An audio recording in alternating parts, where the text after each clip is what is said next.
ओम शांति। आज बाबा के 15 नवंबर के महावाक्य हैं।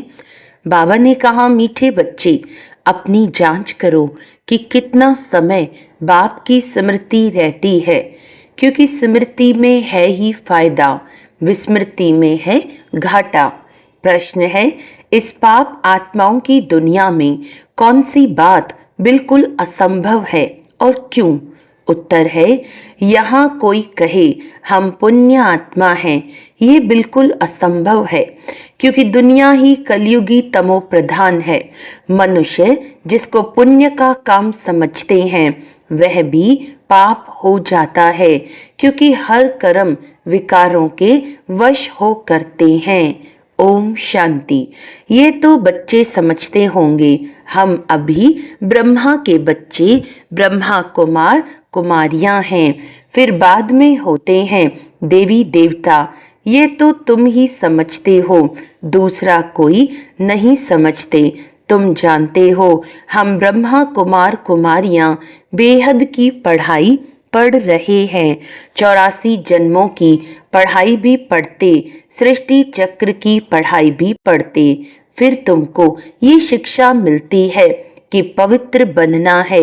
यहाँ बैठे तुम बच्चे बाप को याद तो जरूर करते हो पावन बनने के लिए। अपने दिल से पूछो, सच सच हम बाप की याद में बैठे थे या माया रावण बुद्धि को और तरफ ले गई? बाप ने कहा है, माँ में कम याद करो तो पाप कटे। अब अपने से पूछना है, हम बाबा की याद में रहे या बुद्धि कहाँ चली गई? स्मृति रहनी चाहिए, कितना समय हम बाबा की याद में रहे, कितना समय हमारी बुद्धि कहाँ कहाँ गई। अपनी अवस्था को देखो, जितना टाइम बाप को याद करेंगे उससे ही पावन बनेंगे। जमा और ना का भी पोतामिल रखना है, आदत होगी तो याद भी रहेगा, लिखते रहेंगे। डायरी तो सबके पॉकेट में रहती ही है। जो भी व्यापार वाले होते हैं उन्हों की है हद की डायरी, तुम्हारी है बेहद की डायरी। तो तुमको अपना चार्ट नोट करना है। बाप का फरमान है, धंधा आदि सब कुछ करो, परंतु कुछ समय निकाल मेरे को याद करो। अपने पोता मेल को देख, फायदा बढ़ाते जाओ, घाटा न डालो।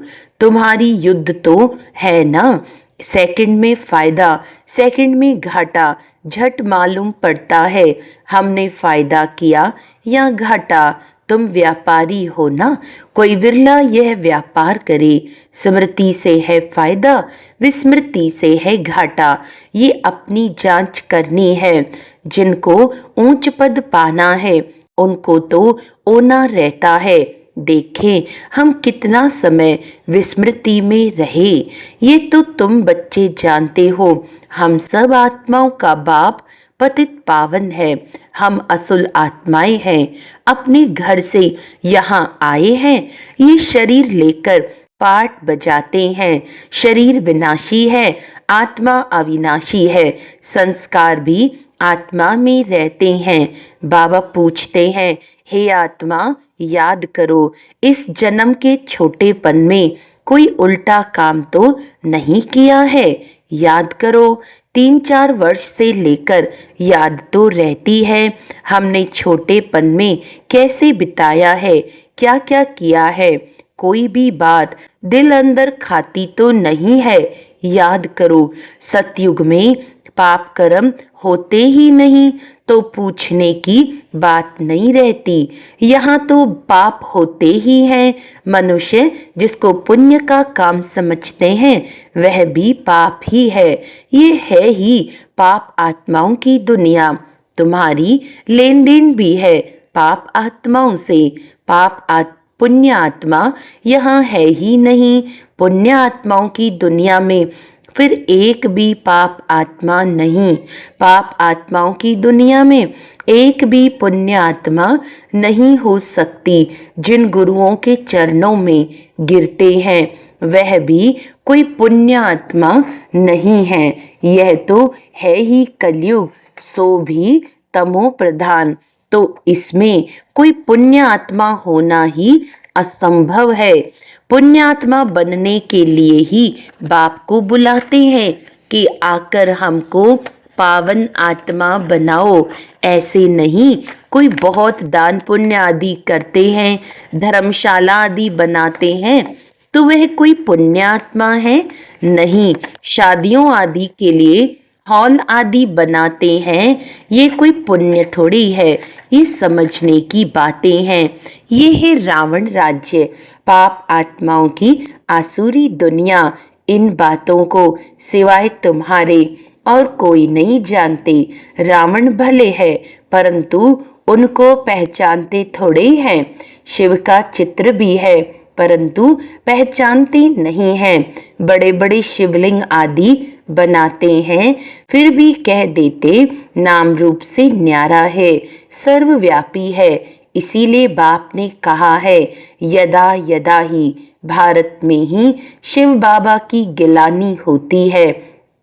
जो बाप तुमको विश्व का मालिक बनाते हैं, तुम मनुष्य मत पर चल उनकी कितनी गिलानी करते हो।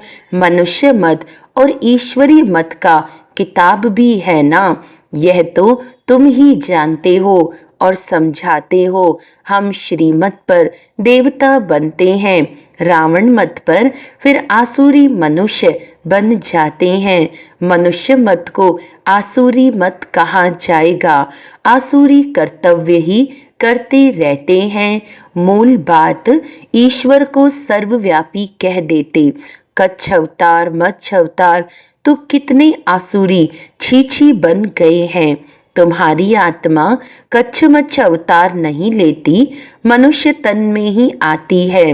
अभी तुम समझते हो हम कोई कच्छ मच्छ थोड़े ही बनते हैं, 84 लाख योनि थोड़े ही लेते हैं। अभी तुमको बाप की श्रीमत मिलती है। बच्चे, तुम 84 जन्म लेते हो। 84 और 84 लाख का क्या परसेंटेज कहेंगे? झूठ तो पूरा झूठ, सच की रति नहीं। इनका भी अर्थ समझना चाहिए। भारत का हाल देखो क्या है। भारत सचखंड था, जिसको हेवन ही कहा जाता था। आधा कल्प है राम राज्य, आधा कल्प है रावण राज्य। रावण राज्य को आसुरी संप्रदाय कहेंगे।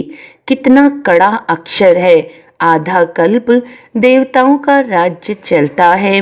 बाप ने समझाया है, Lakshmi Narayan the first the second the third कहा जाता है। जैसे एडवर्ड फर्स्ट सेकंड होता है ना, पहली पीढ़ी, फिर दूसरी पीढ़ी, ऐसे चलती है। तुम्हारा भी पहले होता है सूर्यवंशी राज्य, फिर चंद्रवंशी। बाप ने आकर ड्रामा का राज भी अच्छी रीति समझाया है।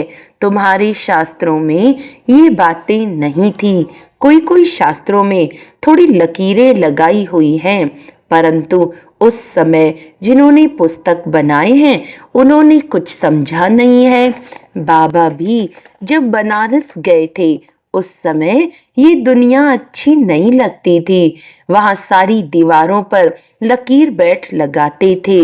बाप ये सब कराते थे, परंतु हम तो उस समय बच्चे थे ना, पूरा समझ में नहीं आता था। बस कोई है जो हमसे ये कराता है। विनाश देखा तो अंदर में खुशी भी थी। रात को सोते थे तो भी जैसे उड़ते रहते थे, परंतु कुछ समझ में नहीं आता था। ऐसे ऐसे लकीरें खींचते रहते थे। कोई ताकत है जिसने प्रवेश किया है। हम वंडर खाते थे। पहले तो धंधा आदि करते थे, फिर क्या हुआ, कोई को देखते थे और झट ध्यान में चले जाते थे। कहता था ये क्या होता है। जिसको देखता हूँ उनकी आंखें बंद हो जाती हैं। पूछते थे क्या देखा, तो कहते थे क्या देखा, तो कहते थे वैकुंठ देखा। कृष्ण देखा। ये भी सब समझने की बातें हुई ना, इसीलिए सब कुछ छोड़कर बनारस चले गए समझने लिए।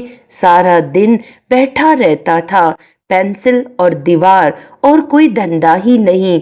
बेबी थे ना, तो ऐसे ऐसे जब देखा तो समझा अब ये कुछ करना नहीं है, धंधा आदि छोड़ना पड़ेगा। खुशी थी, ये गदाई छोड़नी है। रावण राज्य है ना, रावण पर गधे का शीश दिखाते हैं ना, तो ख्याल हुआ ये राजाई नहीं, ये गदाई है। गधा घड़ी घड़ी मिट्टी में लथेड़ कर धोबी के कपड़े सब खराब कर देता है। बाप भी कहते हैं तुम क्या थे, अब तुम्हारी क्या अवस्था हो गई है। ये बाप ही बैठ समझाते हैं और ये दादा भी समझाते हैं, दोनों का चलता रहता है।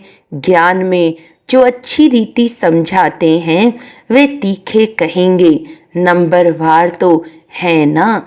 तुम बच्चे भी समझाते हो ये राजधानी स्थापन हो रही है, जरूर नंबरवार पद पाएंगे।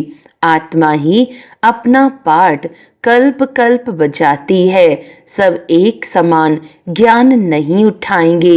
ये स्थापना ही वंडरफुल है, दूसरे कोई स्थापना का ज्ञान थोड़े ही देते हैं। समझो सिख धर्म की स्थापना हुई, शुद्ध आत्मा ने प्रवेश किया, कुछ समय के बाद सिख धर्म की स्थापना हुई। उन्होंने हेड कौन? गुरु नानक। उसने आकर जप साहिब बनाया। पहले तो नई आत्माएं ही होंगी, क्योंकि पवित्र आत्मा होती है। पवित्र को महान आत्मा कहते हैं। सुप्रीम तो एक बाप को कहा जाता है, वह भी धर्म स्थापन करते हैं तो महान कहेंगे, परंतु नंबरवार पीछे पीछे आते हैं। 500 वर्ष पहले एक आत्मा आई, आकर सिख धर्म स्थापन किया। उस समय ग्रंथ कहाँ से आएगा? जरूर सुखमनी जप साहिब आदि बाद में बनाए होंगे ना। क्या शिक्षा देते हैं? उमंग आता है तो बाप की बैठ महिमा करते हैं। बाकी ये पुस्तक आदि तो बाद में बनते हैं, जब बहुत हो। पढ़ने वाले भी चाहिए ना, सबके शास्त्र पीछे बने होंगे। जब भक्ति मार्ग शुरू हो तब शास्त्र पढ़े, ज्ञान चाहिए ना। पहले सतो प्रधान होंगे, फिर सतो रजो तमो में आते हैं। जब बहुत वृद्धि हो तब महिमा हो और शास्त्र आदि बने, नहीं तो वृद्धि कौन करे? फॉलोअर्स बने ना। सिख धर्म की आत्माएं आवे जो आकर फॉलो करे, उसमें बहुत टाइम चाहिए। नई आत्मा जो आती है उनको दुख तो हो नहीं सकता, लॉ नहीं कहता। आत्मा सतो प्रधान से सतो रजो तमो में आवे तब दुख हो, लॉ भी है ना। यहाँ है मिक्सअप, रावण संप्रदाय भी है तो राम संप्रदाय भी है। अभी तो संपूर्ण बने नहीं है, संपूर्ण बनेंगे तो फिर शरीर छोड़ देंगे। कर्मातीत अवस्था वाले को कोई दुख हो न सके, वह इस छीछी दुनिया में रह नहीं सकते, वह चले जाएंगे। बाकी जो रहेंगे वे कर्मातीत नहीं बने होंगे। सब तो एक साथ कर्मातीत हो नहीं सकते, भल विनाश होता है तो भी कुछ बचेंगे, प्रलय नहीं होती। गाते भी हैं, राम गयो रावण गयो। रावण का बहुत परिवार था, हमारा परिवार तो थोड़ा है, वह कितने ढेर धर्म है। वास्तव में सबसे बड़ा हमारा परिवार होना चाहिए, क्योंकि देवी देवता धर्म सबसे पहला है। अभी तो सब मिक्सअप हुए हैं तो क्रिश्चियन बहुत बन गए हैं। जहाँ मनुष्य सुख देखते हैं, पोजीशन देखते हैं, तो उस धर्म के बन जाते हैं। जब जब पोप आता है तो बहुत क्रिश्चियन बनते हैं, फिर वृद्धि भी बहुत होती है।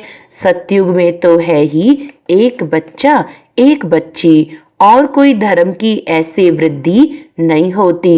अभी देखो, सबसे क्रिश्चियन तीखे हैं, जो बहुत बच्चे पैदा करते हैं उनको इनाम मिलता है, क्योंकि उन्हों को तो मनुष्य चाहिए ना, जो मिलिट्री लश्कर काम में आएगा। हैं तो सब क्रिश्चियन, रशिया अमेरिका सब क्रिश्चियन हैं। एक कहानी है, दो बंदर लड़े, माखन बिल्ला खा गया। ये भी ड्रामा बना हुआ है। आगे तो हिंदू मुसलमान इकट्ठे रहते थे, जब अलग हुए तब पाकिस्तान की नई राजाई खड़ी हो गई। ये भी ड्रामा बना हुआ है। दो लड़ेंगे तो बारूद लेंगे, धंधा होगा, ऊंच तेऊंच उन्हों का ये धंधा है। परंतु ड्रामा में विजय की भावी तुम्हारी है, 100% सर्टेन है, तुम्हें कोई भी जीत नहीं सकते। बाकी सब खत्म हो जाएंगे। तुम जानते हो, नई दुनिया में हमारा राज्य होगा, जिसके लिए ही तुम पढ़ते हो, लायक बनते हो। तुम लायक थे, अब नलायक बन पड़े हो, फिर लायक बनना है। गाते भी हैं, पतित पावन आओ, परंतु अर्थ थोड़े ही समझते हैं। यह है ही सारा जंगल। अब बाप आए हैं, आकर कांटों के जंगल को गार्डन ऑफ फ्लावर बनाते हैं। वह है डीटी वर्ल्ड, यह है डेविल वर्ल्ड। सारी मनुष्य सृष्टि का राज समझाया है। तुम अभी समझते हो हम अपने धर्म को भूल धर्म भ्रष्ट हो गए हैं, तो सब कर्म विकर्म ही होते हैं। कर्म विकर्म अकर्म की गति बाबा तुमको समझा कर गए थे, तुम समझते हो बरोबर। कल हम ऐसे थे, फिर आज हम ये बनते हैं। नजदीक है ना, बाबा कहते हैं कल तुमको देवता बनाया था, राज्य भाग्य दिया था, फिर सब कहाँ किया। तुमको स्मृति आई है, भक्ति मार्ग में हमने कितना धन गंवाया है। कल की बात है ना, बाप तो आकर हथेली पर बहिष्ट देते हैं। यह ज्ञान बुद्धि में रहना चाहिए। बाबा ने ये भी समझाया है, ये आंखें कितना धोखा देती हैं। क्रिमिनल आई को ज्ञान से सिविल बनाना है।